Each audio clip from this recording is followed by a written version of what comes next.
Building service contractors, Jordan Tong here, CEO and owner of France Building Services. We're a janitorial contractor based in Western Kentucky.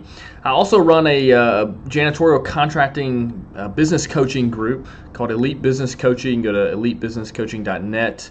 Or send me an email, jordan@elitebusinesscoaching.net. One of the cool things that we have is we have a mastermind group that is solely dedicated towards serving owners in the commercial janitorial industry, mostly mid-sized companies in there ranging from maybe $500,000 up to $10, $12 million in size. It's a great place to network. It's a great place to learn. You get to know one another. So I encourage you to head on over to the website or shoot me an email and check that out. There's 40 plus members in there from all over the country and in Canada, and we'd love for you to join our tribe. So, hey, last week I sent out an email talking about some of the failures that we've had at our organization. I've shared with a lot of you the highs of our company and also some of the lows, and this was a part of the lows. I talked about one of the large contracts we lost and some of the reasons why that contract failed. So I want to tell you another story about another contract that failed for us recently, and one that probably stung a little more because it somewhat came out of the blue. So we were servicing a large manufacturing facility, and this account was, it kind of popped up out of the blue. We were doing a little bit of work for them and in their offices, and a few years back they had us come onto their manufacturing floor and start doing a bunch of cleaning on their floor, cleaning manufacturing lines and doing some maintenance of equipment and things of that nature. And so we went from a $2,000 a month account to a $25,000 a month account, and it was a very profitable account for us. But the relationship was always a little bit volatile on their end. They were churning plant managers. About every 9 months there was a new plant manager. It was a union shop, and there was tension between the union and the management there. And so the account went on for several years, and once our contract reached the end of its term, they were very reluctant to sign a new agreement. We did some restructuring, helped save them some costs, but still never felt like a true partner with this company. Something that we strive to do with all of our customers. And when you get that strong partnership, usually the risk of losing an account is very, very low. And so some more churn happened on their management staff, and we had known that they had bid out everything. We had re-won the bid, but they had still refused to sign a contract with us. Well,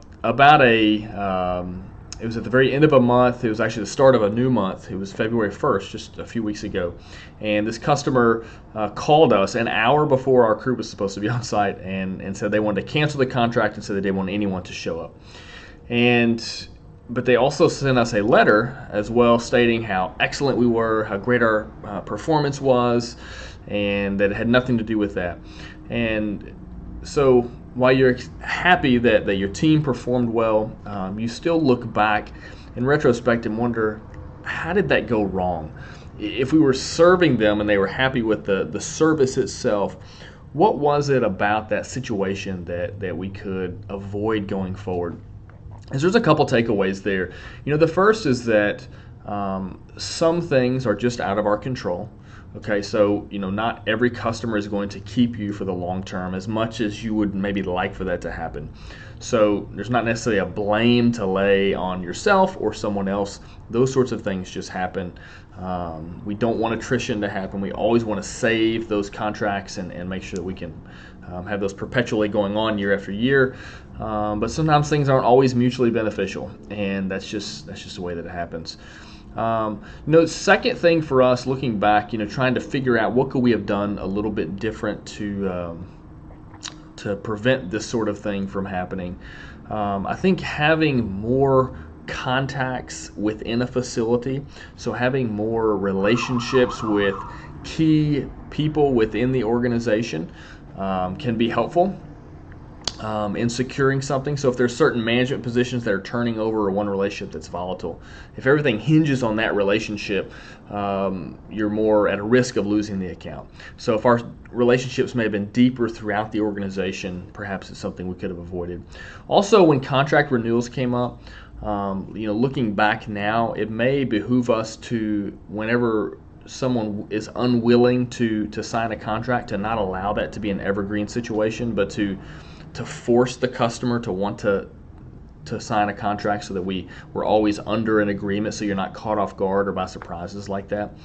I'm not exactly sure what that would look like, but that is something that we should consider, and I would encourage you guys to consider as well. So, but I just wanted to share that experience with you. We're fighting back against that. We left on good terms, and we know that they took all the work in-house, actually.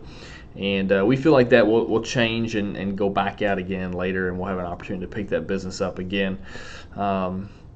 And one of the things that we did, we had a great crew, and it was an account that almost had zero turnover for like a year. So it was a fantastic situation for us. And so we've tried to make sure no one lost their job, and we're working on shuffling people around and replacing everyone. And so it was an opportunity for us to show love to our employees and take care of them.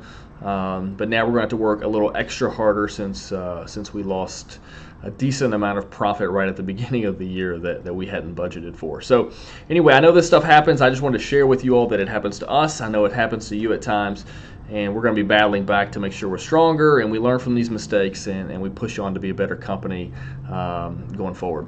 Have a great week. If there's any questions that I can answer for you, don't hesitate to reach out to me. We'd love to have you plugged into our mastermind group. We have a Good to Great webinar that's going on today, and for those in our mastermind group, you get to check that out and have access to all the old webinars as well. Have a great week. We'll talk soon. See you.